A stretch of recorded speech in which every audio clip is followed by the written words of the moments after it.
everyone to our episode 9 of Breaking Generational Curses. And today's episode, we're going to discuss broken, narcissistic, and toxic relationships. And always know, people, that help is on the way. We have a very special guest. It is my dear friend. We've known each other since 8th grade. And we became really close on the great campus of North Carolina Central University. I am presenting to y'all Dr. Renee Ricks. Hi, everybody. Welcome. I'm so excited that you're here to join us here on this subject and, give us some experience. And we all, just be in conversation with us today because that's, what we like to be in. So who wants to get us started today? Any particular subject y'all kind of want to start on? Anything you want to think of? Shanika, I like your topic for maybe first. Okay, so as a once broken person, I tended to attract broken people with the intent of trying to fix them and no intentions of fixing myself. So I ignore all of their red flags and put it in the category of, oh, this is something I can fix them or help them with. So moving forward, I didn't know. I was ignoring the red flags, okay, in the relationships, and I was tend to be in those relationships longer than I wanted to be or needed to be. So I guess the question for you, Monica, will be, what are your thoughts on ignoring the red flags, or were they masked into something else before being exposed, I guess, as a red flag? It's a good question. I think for me, I didn't recognize that I was seeing red flags until those red flags were on fire. Mm-hmm. The red flags for me that I'd experienced in my past relationships were oftentimes masked as, oh, well, that's just how he is. Or a lot of it too had to do with me because I took his red flags as a reflection of something that I did. So I made him that angry, or, I was late and that's why he was irritated with me, or, I didn't wake up soon enough to get the kids ready for church. So that's why he, left me behind. So part of my ignoring red flags that I've come to realize, years and years later, had a lot to do with my own view of myself, which is crazy. How do I adopt your red flags as, my own issues? Right. And never did think that it had anything to do with me, but it had everything to do with me. So I think a lot of the way that you interpret red flags is related in a whole lot of ways to how you view yourself. I appreciate you sharing that too, Monica. And I think it's important to really gain a deeper understanding of what red flags are, because it's easy to be in relationships and you're just living your life, thinking everything hunky dory. You don't realize the amount of flag, like you said, until it was on fire, girl. For real, I joke with my mama now because my mom will always tell me, she'd be like, "Girl, you didn't see this, you didn't see that." I was like, "Mama, I don't know if y'all have ever seen Ferdinand, but Ferdinand was a bull, and bulls run towards red flags, so she might as well name me Ferdinand because I ran towards every red flag, thinking that it was green flag, and I'm completely colorblind, ran slam through them. So, and didn't realize it until, like I said, they were on fire, and then I got hurt by them. So, yeah, I was not good at recognizing red flags, but I thank God for the experience because now I know first red flag, and I am OUT. Okay. Caps lock. I feel you.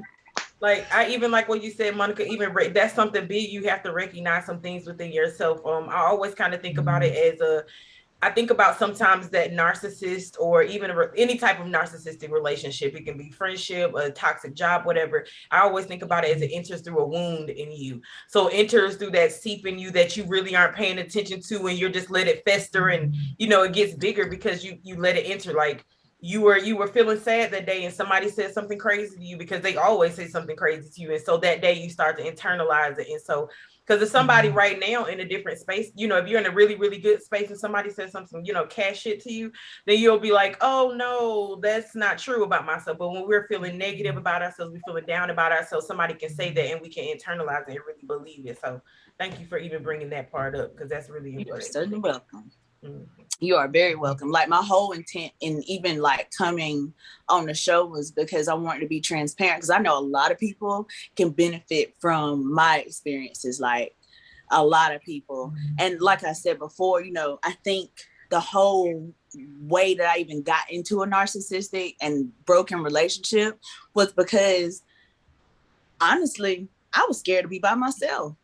I didn't know what being by myself felt like. And you know, it was like the unknown, and this was something familiar, and you know, I always knew him, so I was like, well, you know, and that might have been some of the reason why I ignored some stuff. And like I said, I don't even want to say I ignored some stuff. I just didn't see it for what it truly was. And I think I convinced myself that those red flags were just, like I said, something else. It wasn't a red flag because, you know, I did something to cause it, so it can't be a red flag. That's a good point. So Cassandra, what, you know, we always ask you for definition. Can you kind of give us a working definition? Because we are using the word narcissist, we're using narcissism. Can you kind of give us a definition so that our viewers can kind of know what we're talking about, or even just have an example? Yes, indeed I do. And although you will find many a definition online, the one that we are going to be using today is from WebMD, who has a great article about understanding and finding out narcissistic behaviors. So narcissism, they define as the extreme self-involvement to the degree that it makes a person ignore the needs of those around them. Narcissism. I've known plenty of those people. So, like to say, I didn't recognize narcissism was even a thing. Because you know how old people from where I'm from, 252, be like, just real, you know, real selfish. They real selfish, self-centered. You know, what they call them, Shanika? Not selfish, but smelling they self. Smelling they self, smelling their own stuff. That's what it is. Yeah, and overly confident. So yeah. I didn't even know that was a thing until recently. And to me nowadays too, with using the term narcissist, it's become the word itself has become watered down to where people using it so much. They don't know if it's really that serious anymore. And it really is a serious thing when you're dealing with people who are narcissists, like really. Like some people, you know, it has been overly used in the past couple of years, but let's not downplay the word and downplay the actions of those who are narcissists. And you can be on the first 48 of Fatal Attraction, playing around with a narcissist. And this is facts. Like, for real. And what y'all said, I think, is the definition of narcissist. Like you said, Shanika, it keeps getting used, overused. And what Monica said, like, okay, if we even heard the word, do we know what the signs are? Do we know what red flags are?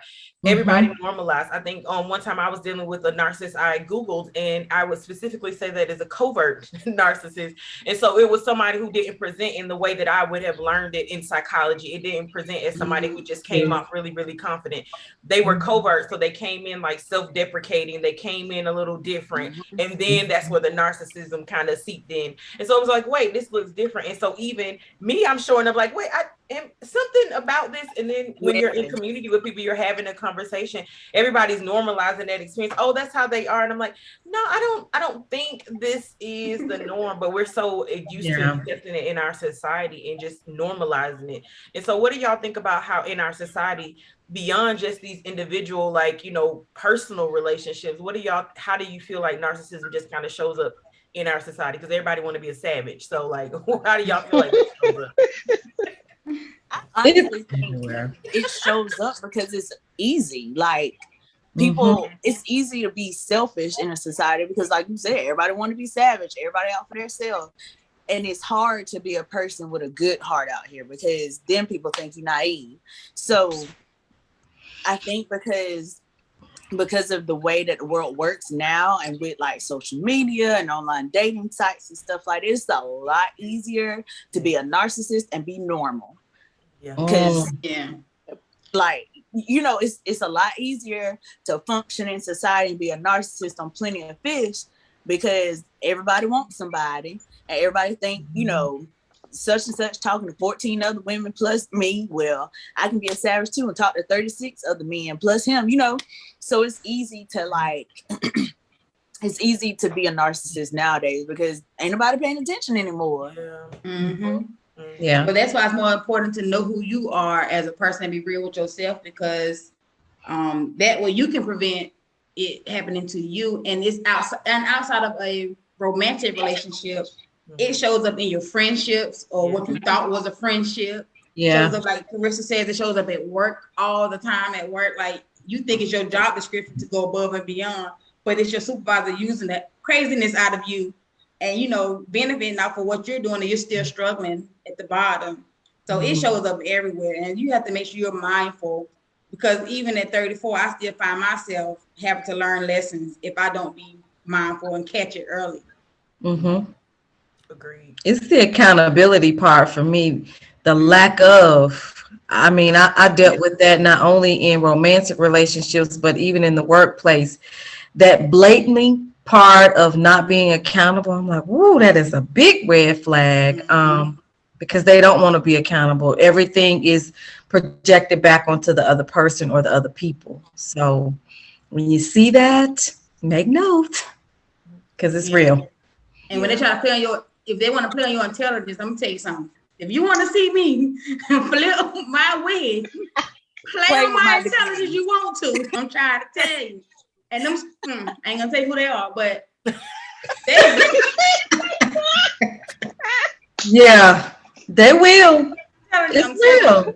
Yeah. Just lie to me and just let me figure out you a liar. Do not play on my intelligence. And that's one thing I've noticed in the relationships I've been in with those who are I label as a narcissist. Yeah. Mm-hmm. And I think that's the definition label right. as a narcissist. I think that playing on my intelligence and act like you so innocent. You know you the cause of my frustration right now. Yeah. That's I'm trying to tell you. That's one. Yes. That's when you're gonna really see me. It reminds me, Shanika, because you know I always think about jobs. Always go. Shanika, what you were saying like triggered my ideas. Like I remember sitting in a meeting, and I was listening to them talk to me, and I was like, I know my reality. I know I just had this conversation. I know that this is a lived experience and they're telling me something different. And I'm in a meeting with other people I've had a conversation about this with, and they're telling me something opposite. And I remember Googling gaslighting, because that's another word like narcissist that can get thrown around all the time. I believe this is gaslighting. Let me Google the definition. And I remember, because I'm like, I know conceptually, I know that this is a lie. I know that you're trying to play with my intellect. I know that you're trying to tell me that this reality, the reality that I know is distorted. You're trying to distort my reality. This is a problem. And this is a job. Like, what is happening? And so to me, that's why I think about narcissism. Like, were they maybe individually, were they narcissists? Maybe not, right?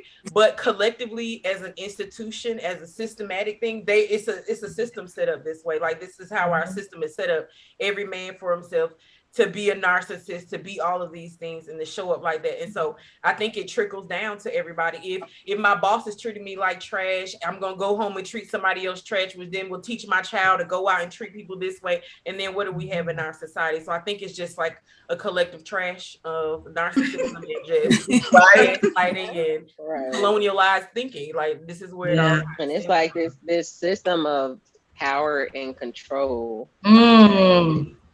on all fronts possible, because that's when you are dealing with someone who's like narcissistic as hell. When you shake that power and control, they realize they don't have it anymore. They shake their shit up. I'm about to kill my shoe. Yeah, they don't like that.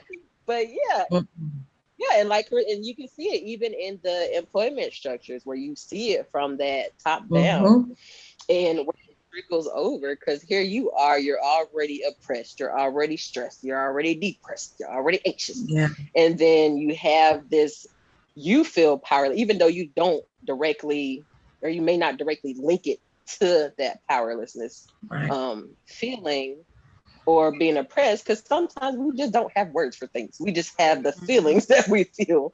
And those are real. Yeah, they are. Regardless of, and so like just being in those situations, and then that ended up going into your personal relationships outside of work. That's also a problem too. But and so it's something to pay attention to, once again, to be able to know when you're at your limits. And when I say when you're out of your optimal kind of space, when you're in a space, as you know, and we're going to get to this later, of course, but just knowing yourself and knowing your energy and how people affect you, if it makes sense. Because you got some people in their narcissistic self, just them walking a room, you instantly start feeling different, like, oh, here goes somebody. Or even them opening their mouth. But just knowing, because those are red flags. Those are part of red flags. So just knowing your energy, being mindful of you in the relation to them as y'all are in this space. And like, you know, that, like Carissa did and her job, her meeting reference, like, that doesn't sit right with me. I think that was something different. Even if you didn't have the word gaslighting in your, direct, something didn't sit right that led to that gaslighting thought. And so I think that's part of those red flags, even whether in a relationship, work, friendship, just being mindful of that, you know. I'm glad you brought that up about, I think you said something about how, like, the energy, because I can recall having a memory of being present in front of this person, and I just had all this heaviness. Carissa's laughing. I had like this doom and gloom type feeling, and I couldn't shake it. And like my intuition was like, this is not good. But like Cassandra said, I really didn't have the words. I didn't have it all, but I had the feeling. And I'm a poet, so I started just writing. And I wrote like 3 or 4 paragraphs about how I felt. And like a year later, I read that and I was like, man, that was heavy, because it was all dark and I just felt hopeless in that moment. And the person was like sitting right beside me. And I felt all of that and hadn't even said anything to him, but that I knew that was not somewhere I needed to be. I think it's important that she brought up like being mindful, because being mindful means that you got to know yourself. If you don't know yourself, you're not gonna know. Like, I'll be 100% honest. I didn't know myself enough to know my energy was even off. Like, you know how I knew my energy was off? My mama told me. Time for mamas. She noticed that I had stopped taking care of myself. She had noticed that I wasn't like dressing. You know, I would just throw on some stuff and go. And she was like, Monica, this is not you. What is going on? And I'm talking about, I didn't even say a word. So being mindful of yourself really, really is touching. And I think that's a lot how you miss, once again, red flags, and how you even attract narcissistic people in the first place. Because if you know yourself, just like Tina said, you know, you're going to know it's something off, like something off. I didn't even know that something was off. So Monica just said, what do y'all think about, we say when you know yourself, or if you connect to yourself, being mindful. Sometimes we don't know what mindfulness is. We don't know what connected to ourselves is. Sometimes we've been in, we could have grew up with narcissists, or narcissists is normalized in our society so that we show up in these relationships and it's normal. So how do you even think people ponder the first thought to care about themselves, to begin to regain, to trust their own bodies, to trust their intuition, to trust how they show up and they feel that? Because sometimes we feel it where we're like, no, I can't do that. I should like this person, or whatever it is. What do y'all think about people just kind of, Shanika, trusting their own intuition? I saw your face. She was like, I'm gonna always go back to what I said in the first episode: protecting and prioritizing your peace When someone is jeopardizing that and jeopardizing what you believe in and what you stand on, it ain't the person for you. And you can go for as far as to have a conversation with them and say, hey, I'm not digging this right here. This is what's going on. And if they try to make an effort to change it, okay, maybe. But if they still continue on that same behavior that you told them you did not like in the beginning, then that's not the person for you. So I would start out by what you are comfortable with accepting and what you're not. So your boundary.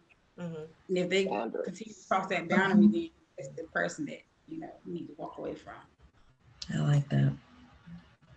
And what about our people out here don't even know what a boundary is, who don't like to just truly from that beginning where you're just like, I'm used to people being trashy to me. What are some things that people can start to notice that, hey, just that inkling, like, because they've never known to trust themselves. They've never known to speak up. They don't know what a boundary is. What do you think that they can start at that level? Monica. Look, listen, Carissa, I don't appreciate you reading me for my life, okay? This is what I signed up for, okay? No. No, but for real, Carissa, it's so crazy that you said it because I was thinking like, dang, it wasn't until this year that I even knew boundaries were okay to have. Like, I didn't know that. So I guess it's part of my personality because I'm the oldest child for my parents or whatever. Oldest child is the rule follower, and we typically don't step out of line. And then I'm a Capricorn too, so like I'm very like knowing yourself, right? Very structured, okay. Very structured, type A personality. I don't call outside the lines, whatever. So I didn't know that it was okay to even speak up for yourself. Like when stuff would happen to me and they didn't make me feel good, I just think, dang, I'm being too sensitive, or maybe I should be tougher, or dang, I always took it as something that I did. I never knew that I could have boundaries for other people and teach other people how to treat me. Well, I didn't know. I just thought it was normal. Like, so it's important, and thank God for therapy. Can we make that a hashtag? We can. We'll add it. Yes. Listen, my therapist has gotten me all the way together. Like, all the way. I never knew that I was going about stuff so wrong. And I think, disclaimer, I apologize for all of the church members that are going to watch this, but I honestly think that the Black church has a lot to do with lack of boundaries. Come on, somebody. Ooh. Come on. Are you saying that so they can hear you in the back of the church? Because I would like you to give us a little more, Monica. They can't hear it. They can't hear it in the back of the church. Okay, I'm not going to blame it on my particular pastor. I'm not going to blame it on my particular church. I'm not going to blame it on generalizing. But I'm saying, like, in general, it's supposed to be, you hear about how women are supposed to be submissive, Proverbs 31 women, and in that particular passage of the Bible, she was the one that was waking up before dawn to like do the housework and take care of the children and till the fields and wash the clothes. And never once did they ask how this woman felt. I know sis was tired. She had to have been, but nobody cared to even ask her. So when you think about it and you think about how you're hearing about this passage of this woman, and this is the one that every Mother's Day program, every Women's Day program, we always talk about being a Proverbs 31 woman because her price is above rubies. That's what it says. So if me being an immature woman growing up in the church, 16, 17, hearing this, that's when I'm like, okay, that's what I need to aspire to be, because that's how a woman is supposed to act when she's married. Well, in doing that, because I didn't have that right kind of guidance to say, okay, submissive doesn't mean you let people walk all over you. Exactly. You start to internalize that stuff. And that's 16, I'm 34 now. That's almost 16 years of hearing that over and over and over again and thinking, and not having anybody say, but wait, this is the other part, So I think that's where it started for me. I ain't gonna say, that it was my church's fault or anything like that, but I'm saying it starts there because that's what we hear. Yeah, that's what we hear. A lot of women are supposed to be submissive. And honestly, that's why a lot of times I stayed in toxic relationships, because I thought that if I prayed hard enough, God gonna change his heart.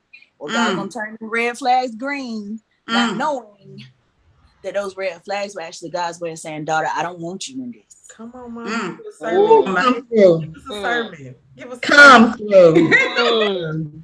Okay. What you got to say about that, Tina? Look. Listen.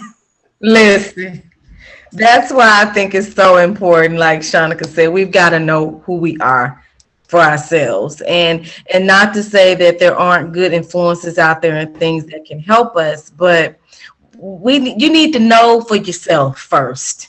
And then if you want to take nuggets and gems from other resources and content, that's fine. But before you do that, know and be able to listen to your own voice, because that intuition, it means something. But sometimes when we hear it, we're so influenced by the outside world that we don't trust it, and we just go, oh.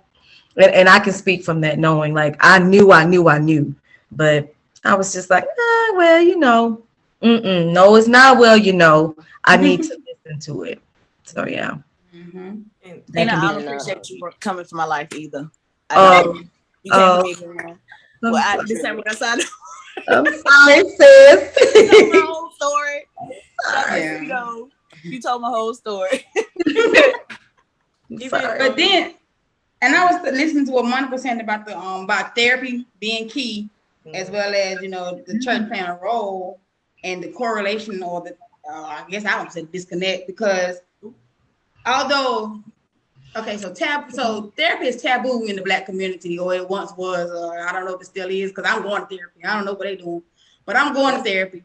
But at the same time, in the same breath, you want me to go to my pastor who's ill-equipped to help me with what I'm going through.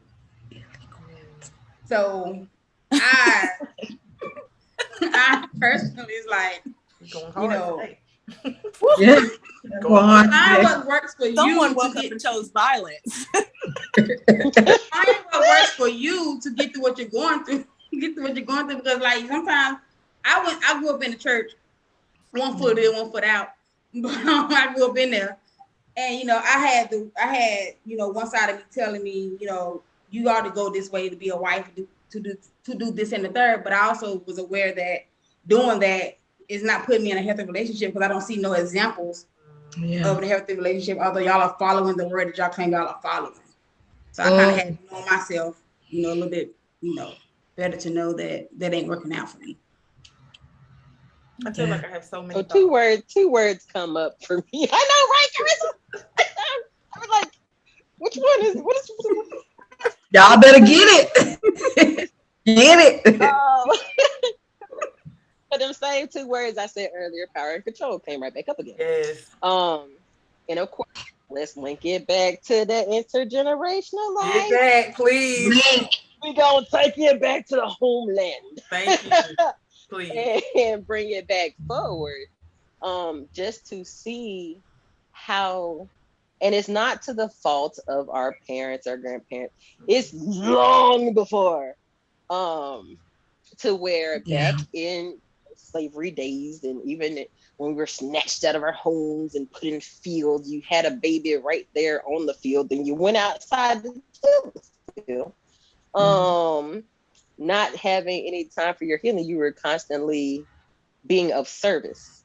And even these days, in a lot of these jobs, you are still constantly being of service. And then you're taught to be of service at home. So all of this is going out. But what is directed to the end, though? And so I think that it's an intergenerational thing. We're not taught healthy boundaries, not even public education or nothing. They don't want you to know nothing. So that's a whole conversation for another day. It is. But I say it to say that you have all these different systems and states and ways of being in place that keep you in the place until you turn inward. And I'm really happy and grateful that more people are starting to turn inward and question either what's going on in themselves or what's impacting them relational wise, whether that's work, school, relationship, whatever. because that's the start, is to ask a question. That if you don't ask a question, you don't get answers like that. So sometimes you do have to go through a few things to start learning and asking questions. And when I say asking questions, I mean starting with yourself first, because you know I'm all about that first. Because if you ask questions to others are going to tell you what they want you to know. So it's not about that, getting that control back. And I think when it comes to toxic relationships and broken people like that, as women, especially Black women, that submissive part is there and it's deeply ingrained and perpetrated in so many different aspects of life. But baby, it is the rise of the divine femme. So I'm like, let that marinate. I had to sit up a little taller on that one. So taking that power, taking that control back. And that's a question you can ask. Anyone can ask themselves, where is the power? Yeah. Do I feel like I have power? Is someone taking my power? Who is in control? Is someone or something taking in control? And even like, here I go on and on. I'm gonna stop. I'm gonna get off my platform. But those are, once again, even thinking about the church, our community relationships, and institutions often perpetuate that submissiveness. And so ask a question, ask some questions. And I have a question. Yes. Look, I'm ready to jump on my soapbox after Cassandra. Ask your question. I just want to know, how does it look to a narcissist when you take your power back? Oh, now, please listen. Well, it could be so many things, right, Monica? So many things. You can be called so many names, every name but your God-given name. Oh my gosh. They will go slam out. But you know, and credit to my friend Shanika, she was the one that really turned the light on in my head and was like, you know, the most powerful response to a narcissist is silence. And this is fact. And it tears them up. When you just refuse to engage, when you refuse to even look their way, like when you don't even know what kind of outfit they got on because you're just not paying attention. Like I couldn't tell you what your face even looked like because I'm just that unbothered by your presence. Like they turn bothered. That's it. With a capital U. Yeah. All caps, underlined. For real. Italicized and everything. But it looks to them a lot of times, and I've learned this through therapy too, you know, when you stand up for yourself, it oftentimes looks like an attack on their ego. Because how dare you stand up to me? Like, you don't stand up to me. They'll even turn it so far around as to be like, after all the stuff that I did for you, you don't turn it on me. When in reality, you know, you were the one being of service the whole time. And that could be a friend, you know, a boss, boyfriend, whoever. But, you know, they'll turn that whole gaslighting again and make you think, dang, maybe I shouldn't be standing up for myself because they did do a lot. But no, ma'am, what I have learned to do is write down everything that I've done. I made a list. My therapist made me make a list of everything that I did of service. Everything. Y'all, when I tell you it was 3 pages long, and she actually had to convince me that stuff was service. When I tell you it was 3 pages long. So every time I reminded that I didn't never do nothing for that person, or anytime I think that I didn't do something of importance for that person, I go back and I look at that list and I said, ma'am, but you're not going to tell me I didn't do anything, because the list continues to get longer. I like that. So, yes, I'm gonna write that down. And it's so crazy, like how my mentality was. I didn't think I was important enough to even pay attention to me being of service to somebody. So, you know, even having to write a list of stuff that I did, like, that's wild. That's wild. So, yeah, it definitely looks to them like an attack on their ego because they think they are the alpha and omega, the beginning and the end. And in reality, That's not what it is. Mm. Mm. And even Shanika, thinking about narcissists, if we really kind of think about where they, the actual, personality disorder, like we want to go there. If we're thinking about where it really stems from, it stems from them being insecure and having trauma. And so it stems from, I mean, it is what it is, right? And that's what it stems from. So they show up in space insecure and in trauma everywhere they go, because what do they want you to be? Insecure and in trauma. And so that's just how it is. Like, we have to even give a lot more detail on it, because when you think about any type of interaction with a narcissist, whether it's a job or wherever, they want you to be insecure and in trauma. They want you to be in confusion. They don't want to give you any type of clarity on anything. The relationship is very touch and go, is really give and take. It's them trying to manipulate you into knowing that they're in power of you. Like Cassandra said, it's going to be power and control. It's always going to be a struggle. It's always to be in confusion of like, am I It's a collection plate. Right. Carissa, stop coming for me. Goodness. We've had these conversations, sis. You don't have to do this. But I mean, Monica, she's doing it. I'm not talking about anyone in particular. I too have dealt with the narcissist. Okay. I know. I'm giving you a hard time. But it really makes you think about, like, I feel like Cassandra, like I feel like soapbox coming, it's on me. But like, but it's just like you really have to think about like what it really looks like, how you're engaged in. If you what is that power? Are they holding you on phone calls, baby? Like let's call out some details, right? These are things that we don't think about, right? Because now I feel like I want to go on the whole preaching session. What does it look like? Holding you on phone calls, always checking. Oh, you said you was gonna be here. Am I checking you gonna be here? I'm texting you all the time. When I said that I'm gonna be hanging out with my homegirls for this 4-hour period, are you calling, literally video calling me? Are you trying to text me the whole time? Are you asking me stupid questions that can be dealt with in a few hours, expecting a response? Are you irritated that I call you back after the 4 hours and then I'm gonna be on eggshells to deal with that? Are you telling me, "Ooh, I'm gonna do this for you," and then you never do it? It's always the promise because you never follow through. When I call you, come on, somebody. Do you not like accountability? Do you start following up and asking questions? Oh, why are you doing it? Do you start to, oh, I was traumatized when I was 3 years old. Like, what does this really look like in your relationship with this person? Because these are things that we ask our friends about and they say, oh, that's just how men are. But do we have to continue to put up with these type of relationships? This shows up in any dynamic. It doesn't matter what gender this person is when they're in relationship with you. Women show up in this way. Everybody shows up in this way. So we really have to pay attention because they show up traumatized. Like Shanika said, we show up trying to be, we got to save them. We got to, they're my little project. The fuck? We are our own projects. Like, we should be fixing ourselves instead of showing up to help these people. Like we're always showing up and trying to be somebody's savior, baby. Look, didn't they Bible say it's only one Jesus? Let Jesus be Jesus. Why are we showing up trying to save everybody every single time? This is absurd. Yes, service that we have to show up in. And I'm gonna stop because I had one more thing. I had another one.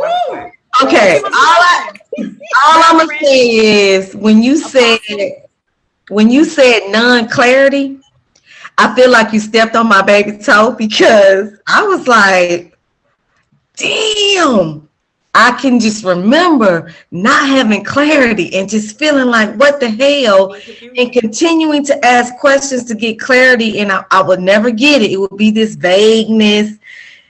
And now I promise you, when people show up, like you said, whether it's a guy, girl, whoever, work, friend, family, when you can't show T clarity, T dips on out because I'm like, that's crazy. You can't articulate yourself. Oh, peace. Yeah. But back then I was just like,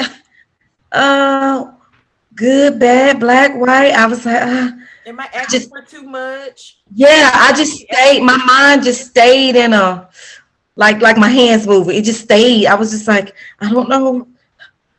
And how can we trust ourselves? How can we be grounded in our body? How can we listen to really what's happening if they keep us in confusion? Can't, be insecure and in trauma the whole time.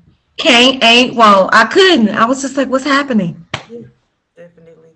Get off my baby toe. I didn't know Carissa was a whole apostle out here. Like, She will snatch your soul now. She will. Oh my God. Come on, evangelist. Don't do this. We're gonna move along. So anybody have any thoughts, just kind of thinking about having post dealing with narcissists? It could be relationships, jobs, any thoughts about just kind of what it feels like to be posted that moment?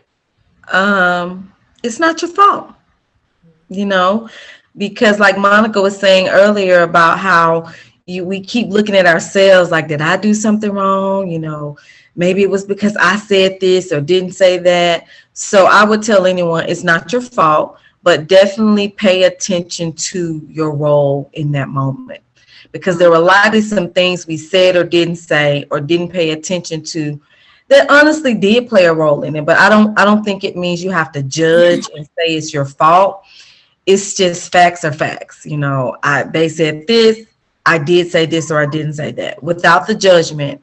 And just know that you can heal. You can heal from it. And I just tell people, listen to your intuition. Pay attention to it. If you got to get quiet, if you got to get around some Carissas and some Monicas and some Shaunicas and some Cassandras and Tinas, get around them, because we will get you right. But you've got to listen to yourself. Definitely. Anybody else have any comments or kind of follow-ups thinking about post self-care, post narcissistic situation self-care? So post toxic relationship, post, broken relationship, for me has been the most beautiful process I think I could ever imagine for myself. So, when they say God gives you beauty for ashes, I didn't realize the strength that it took for me to walk away from a situation and be willing to leave everything, and start from scratch. I didn't care. I was willing to leave everything I have. And, from that strength, I think God really kind of birthed a seed that's blossoming now. After everything ended or whatever, post, broken relationship, toxic relationships and stuff, when I started learning that I was actually dealing with some, that has turned into the most beautiful process, because I think it's birthed me now as a person who can recognize herself and who has actually fallen in love with herself. I noticed that I turned to eating a lot, and I turned to stuff that would bring me comfort because I wasn't getting anywhere else. So I had gotten up to my heaviest weight. I think I was 215. And I sat there and I looked in the mirror and I realized that I didn't like what I was turning into.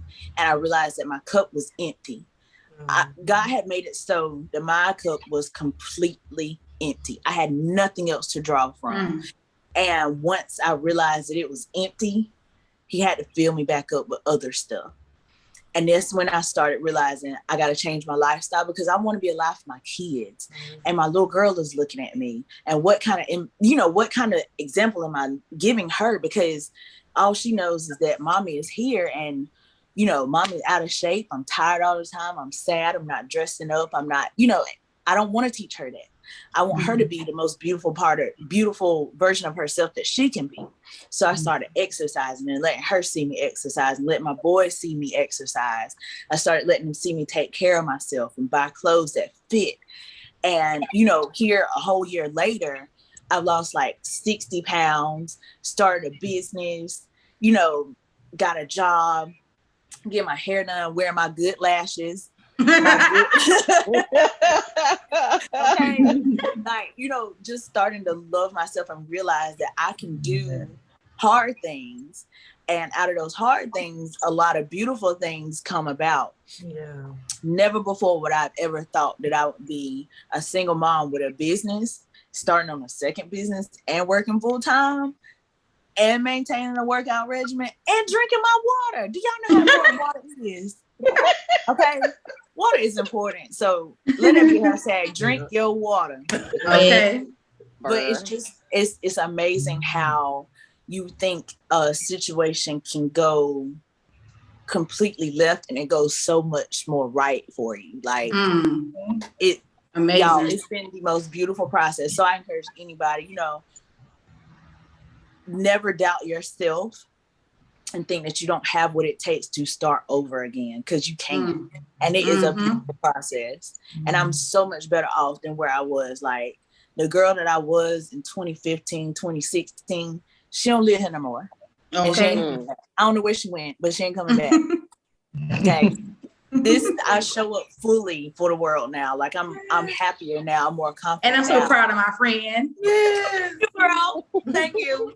But like before, I didn't realize my voice was so quiet. It was almost a whisper because I had so many other voices in my head. I likened it to like listening to 15 radios at a time and trying to focus on one that was turned all the way down. And that was mine.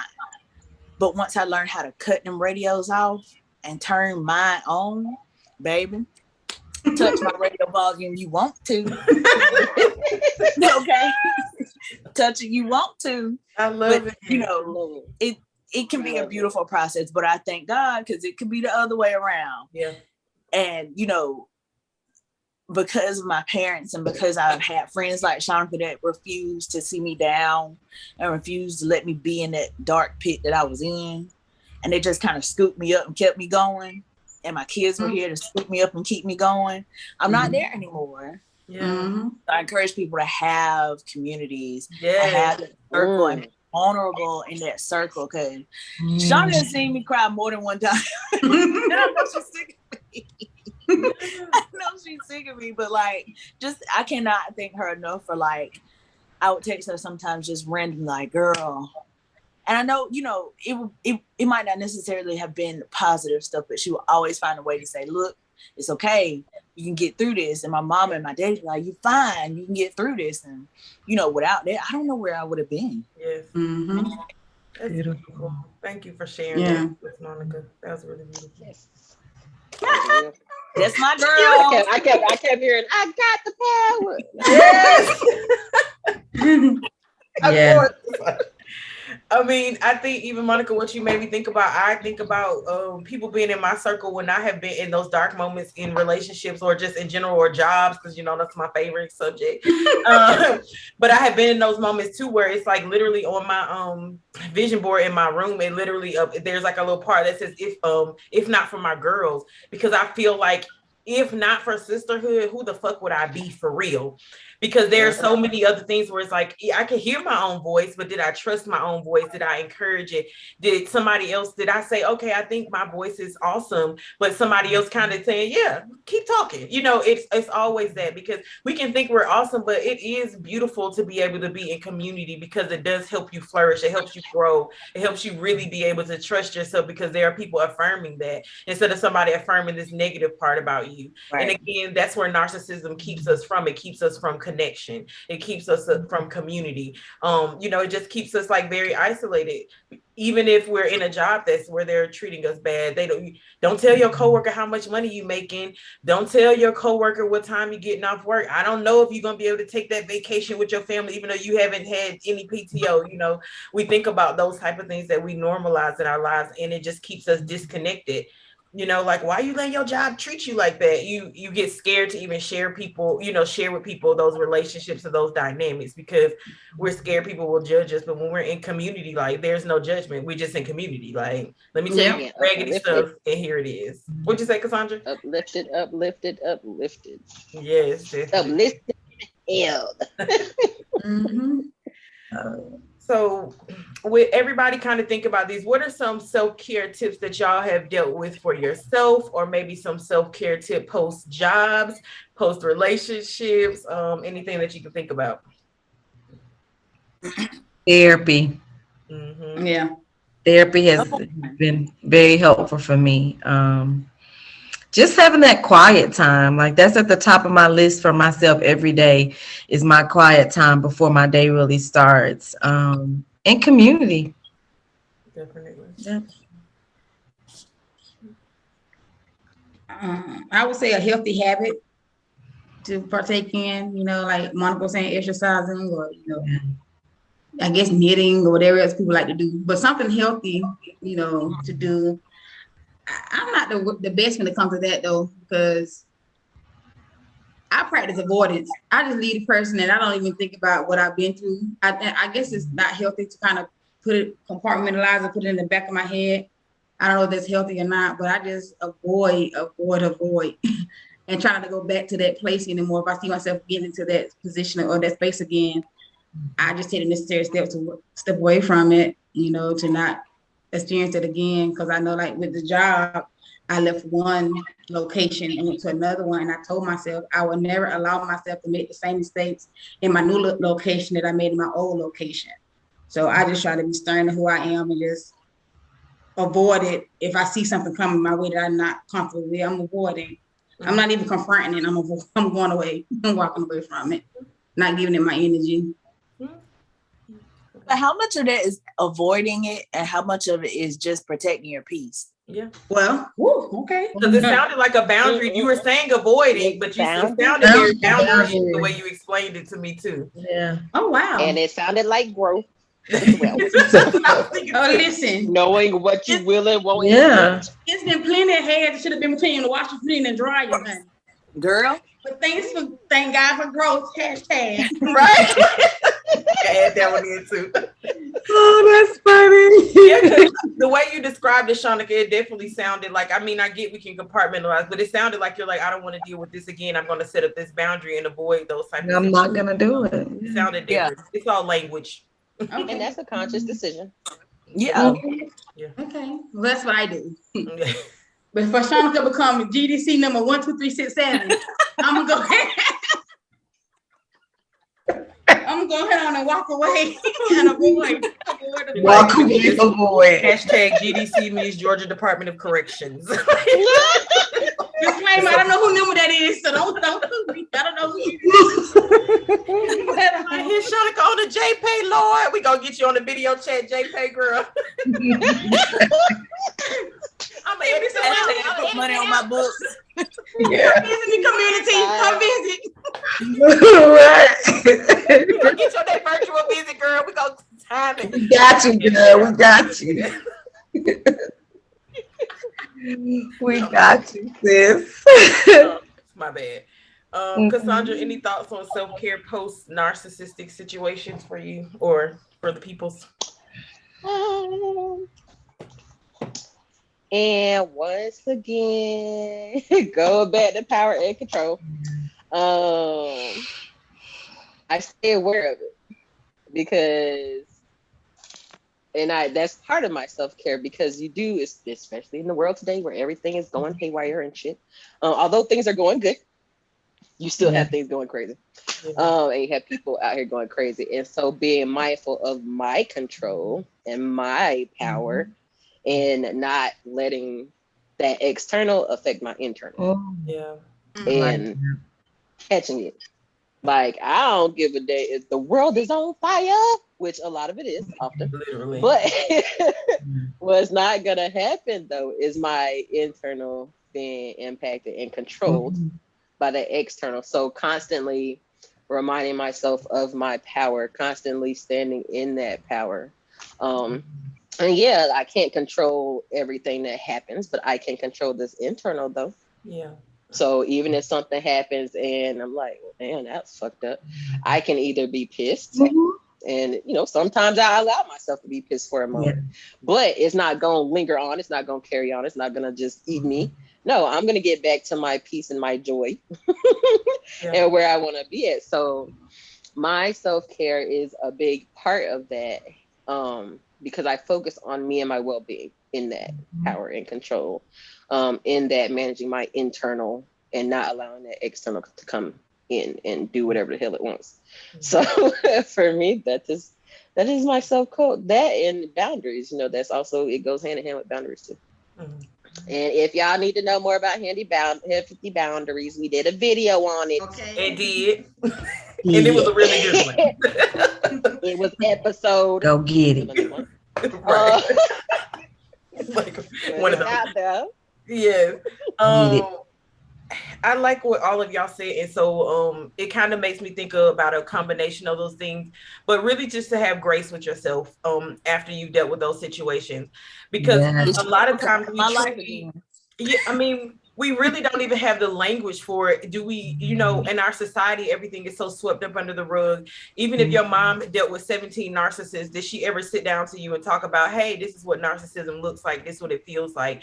If we grew up in certain, you know, spaces where narcissism is normalized around us, is anybody going to point it out to you that, oh, this is the reason you're feeling depressed or anxious, this is the reason why you feel like that? So I think we got to have grace with ourselves, because no matter how much language is out there, have we ever dealt with it personally and somebody really had a one-on-one discussion? How many people are really breaking down like, hey, I was in a bad relationship and this is what it looked like, or my job did this to me and this is what it looks like, or just like we're living in systematic racism, or we're living in every system, right?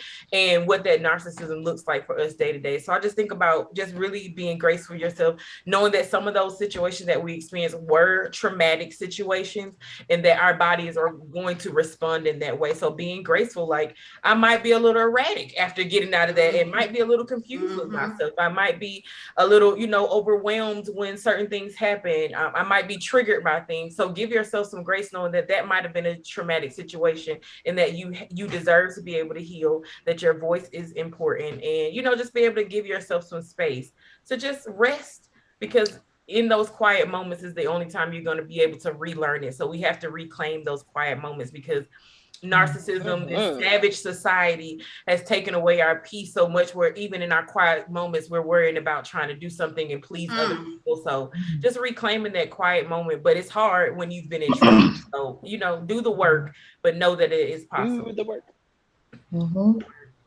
Rest. Yes. Any other last words for anybody's spirit that they want to share with the people? I would say that it is very important, and I've learned that it is okay to fight for ourselves. Like, it's okay to fight for you, sis, because, you know, a lot of times as Black women, I think I saw it on the episode previously, how, you know, Carissa had mentioned that nobody's going to show up and save us. So you have to be able to stand up for yourself and fight for yourself. Like, and again, that comes with enforcing boundaries. That comes with being able to communicate that something doesn't feel good to you. And it's okay to say it doesn't feel good. It's okay if you offend somebody in the process, because they offended you. So, you know, if somebody, and, you know, not that you want to go tit for tat, but if somebody didn't care enough about your feelings to avoid doing something to hurt them, then it's okay for you to speak up for yourself and in turn hurt theirs. And it sounds elementary, but legit, like I was to the point where I didn't even want to hurt somebody else's feelings after they had, you know, dumped so much trash into my spirit and hurt me so bad. I still scared to even say something to them to, like, you know, cross them. So it's okay to fight for yourself. You can still be a submissive woman. You can still be a Proverbs 31 woman if you want to. But add Deuteronomy and Revelations at the end of that too, then. Okay. But it's okay. It's okay to show up for yourself, and you're important enough to show up for. If you're gonna show up for anybody in this world, you need to show up for yourself. Yeah. And you need to do it every day. Love it. Yeah. That was deep, you guys. I love every minute of it. Every minute of it. Yeah. And y'all, listen. I learned a lot though. And without further ado, you're gonna like this episode, you better. But again, like, comment, subscribe, hit the notification bell, and share this with everyone, you guys. This is a very, very deep episode, as all our episodes are. I thank you again, Monica, for coming in and showing up and telling us your truth, being so transparent. I love you, sis. I love you too, girl. And again, you guys, remember that this is Breaking Generational Curses, and help is on the way. Thank you.